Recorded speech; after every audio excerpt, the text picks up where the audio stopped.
বাংলাদেশের যে সাম্প্রতিক অবস্থা, সেই অবস্থার প্রেক্ষিতে অনেক কথা বলতে ইচ্ছা করে। গত 17 বছর ধরে এই দেশে যে সীমাহীন লুটপাট, এত লুটপাট শুধু আমার দেশে না, সারা পৃথিবীতে আপনি যদি খুঁজে দেখেন কোনো দেশে পাবেন না। এক একটা জায়গায় কিছু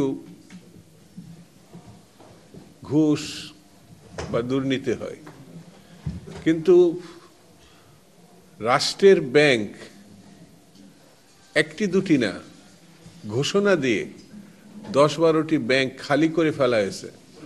এমনকি স্টেট ব্যাংক অর্থাৎ কেন্দ্রীয় ব্যাংক বাংলাদেশ ব্যাংকেও কিভাবে একটি পরিবারের সদস্যরা শুধু লুট করে নাই, টাকা পাচার করে নাই, সীমাহীন তসরুপ যাকে বলে সেটা তারা করেছে।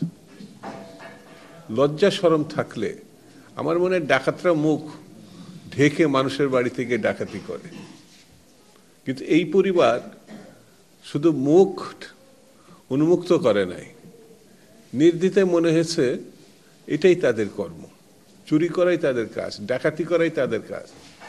একটা দেশে যারা রাজনৈতিক পরিবার বলে দাবি করে, সেই পরিবারের মানে এইটা যে প্রথম তা না, কিন্তু আমরা